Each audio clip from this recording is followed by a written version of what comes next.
One of the best tips I ever got for creating animated graphics or video, whether in Canva or any other tool, came from a professional animator that I worked with years ago. And she told me every advanced animation is just a complex series of simple movements. So I think it really is one of the secrets to creating professional-looking video animations. Think in magic moments rather than masterpieces. So today we're applying that principle to create a simple but really effective animated social video, which is perfect for showcasing tips, products, or even people. And it's going to be using a kind of selector device along with an animated image carousel. And we're going to do it all just in Canva.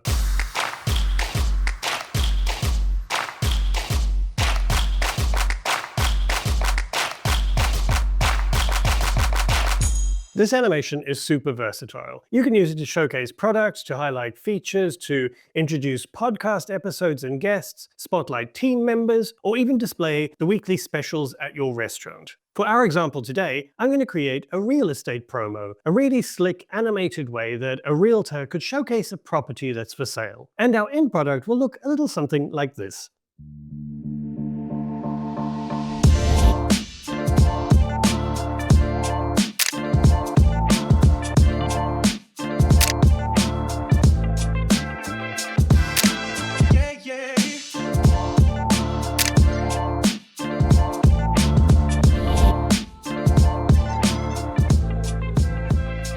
From our Canva dashboard, we're going to start with a social media and Instagram reel design, which will give us the proportions and size for the vertical video. The next thing we're going to do is add in some safe zones. So I'm just going to click and drag these guides from the left-hand side on the ruler and let them snap to where the guides are built in on this design in Canva. And I'm going to do the same for the top and the bottom. Now, whenever I'm creating these kind of animations, I always have a couple of pages up front that I use as working pages. And that just means that that's a space that I can use to gather all my elements, format them, put the copy on that I'm going to use. It just makes it easier than maybe having to open up a different document to get the copy or anything else like that. So that's what we're going to do for this first slide. First thing I want to do is to just put in a text element. So I'm going to add in a text box using the keyboard shortcut T, and I'm going to make it a little bigger to work with. First thing I'm going to do is just change the formatting. I'm going to make the font a little bolder, and I'm going to make it uppercase, and then I'm going to use the letter spacing to space it a little. And then I'm going to add in my first text,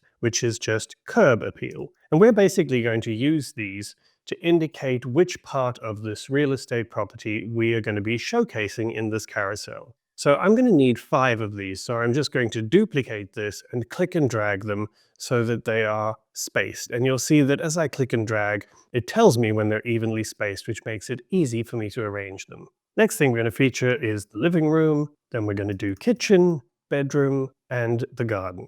I'm going to make the text in those a little bigger, just so that we're showcasing that a little better. And that's the beginning of our carousel selector. Next, I want to put in 5 image frames so that each one of these has an image connected to it. And I'm going to do that by going to Elements, going down to Frames, and I'm actually going to use a grid. And a grid is just basically a pre-arrangement of different frames in different sizes that we can use to drop images in. So you can see here there's a grid that has a strip of 4, and then a little further down there's 5. So I'm going to click on that and it immediately fills the page with these images. The nice thing about using a grid like this is that when I select it, I can just resize it and it resizes all of them at once, and it's easy to control as if it's almost one element. The nice thing also is that you can control the spacing between all of them really easily just by using this little tool at the top that pops up on the toolbar. So I'm going to allow a bit more space between them, and those are now ready for us to drop our images in.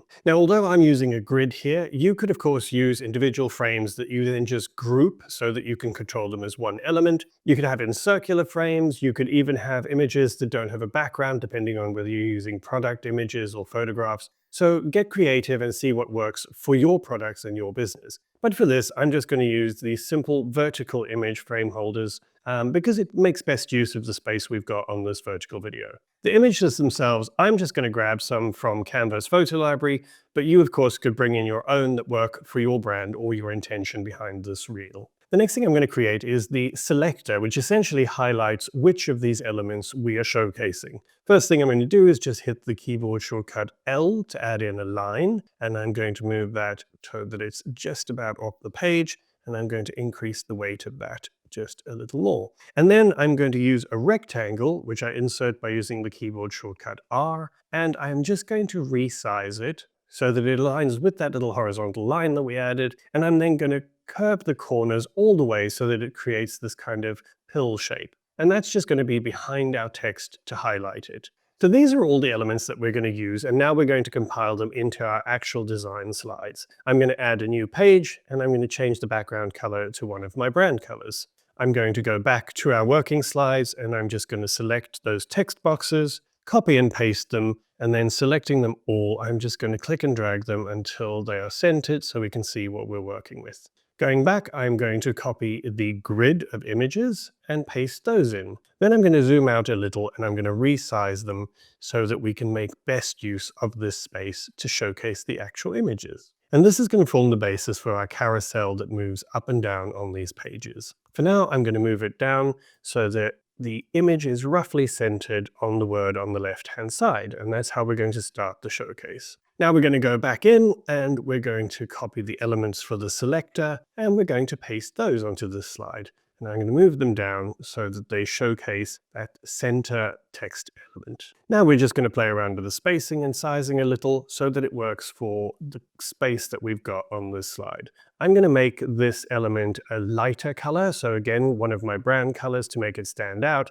and I'm going to do the same thing for the line that we added in on the left-hand side. Just going to change the color of that to match. And then just using the position tool, I'm going to move those behind the text boxes. So now you can see that that's going to actually feature the text box, and that's going to indicate which of those text boxes is being profiled or being shown in the image. If it was like this, it means that the kitchen is being profiled. Let's move these text boxes down because we're going to start with the top, which is the curb appeal. And I'm just going to use my arrow keys to space the text a little so that it fits better with that formatting. And there you can see curb appeal is highlighted, and that's the image that's on the right-hand side. Now it's really easy. We're just going to select the entire slide in the timeline, copy and paste it, and we're then going to move all the text boxes up so that the next one is profiled. And we're going to do the same thing for the image. And we're just going to repeat that until we have all 5 slides. Now, if I go back to the beginning and scroll along, you can see we have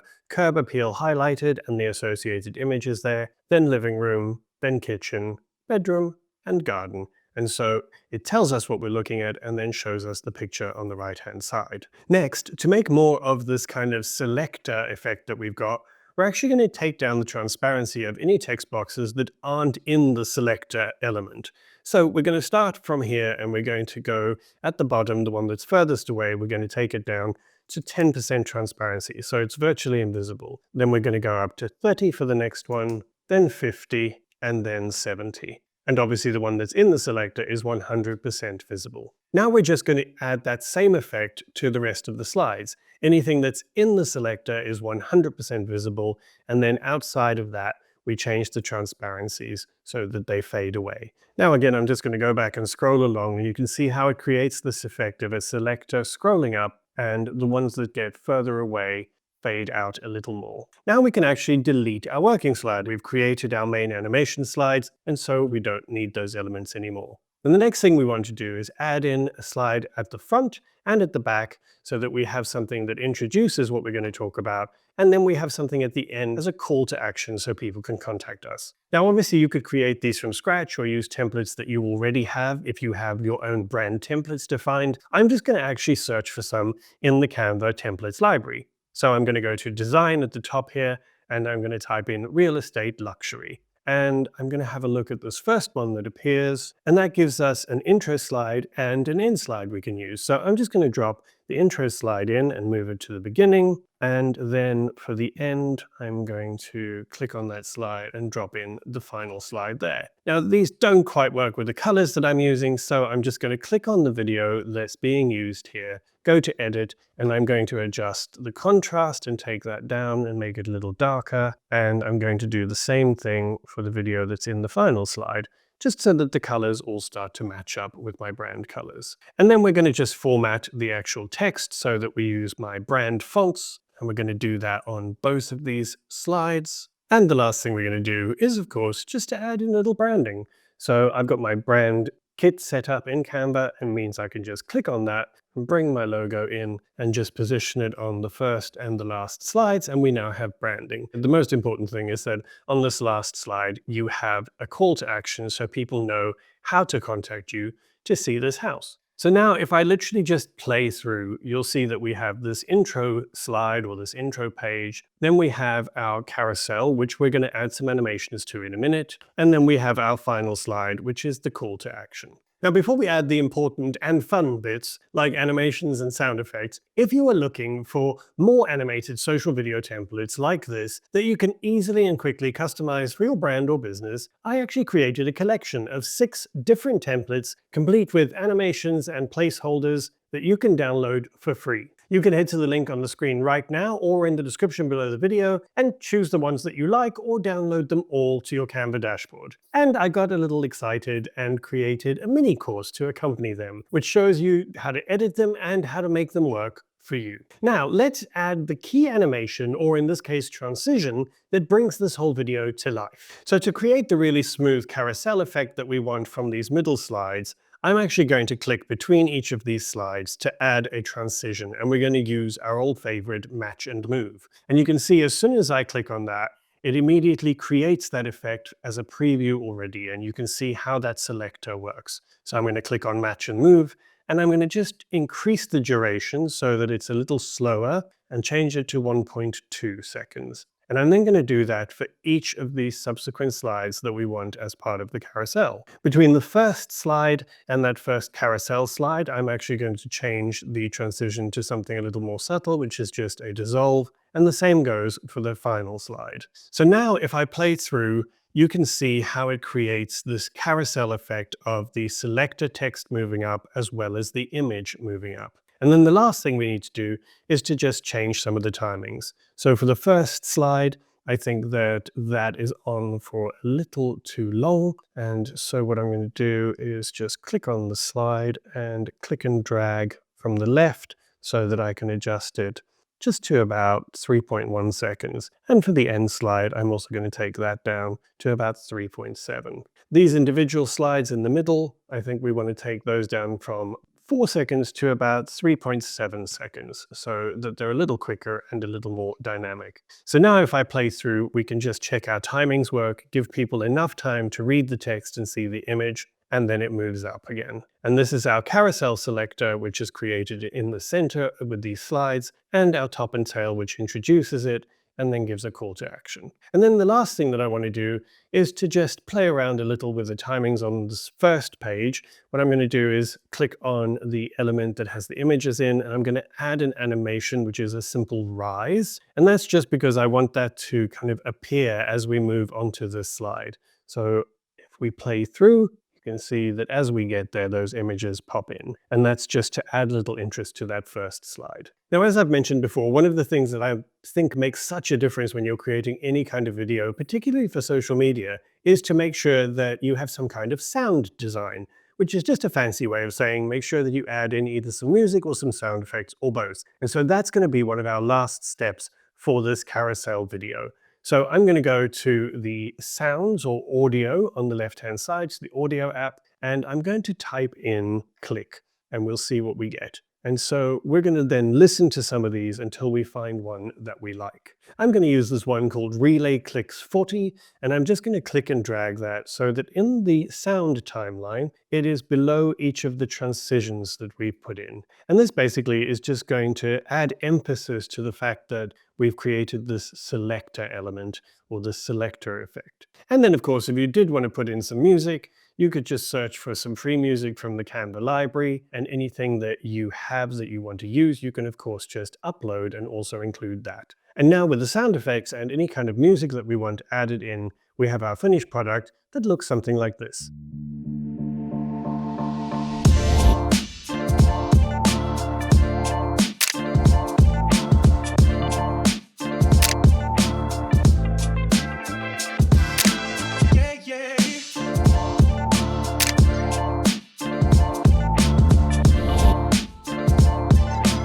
That's it for today, folks. If you did find this helpful, I'd love to invite you to head to the link that's on the screen right now or in the description below the video and sign up for my weekly newsletter called Meaningful Creations. Every week I send out tips, tutorials, and inspiration for better design in your brand or business. And of course, my own little dose of realness and love. I know the world is a bit of a weird place right now, so please keep creating, take care of yourself, and as the saying goes, don't let the bastards get you down. Have a fabulous week.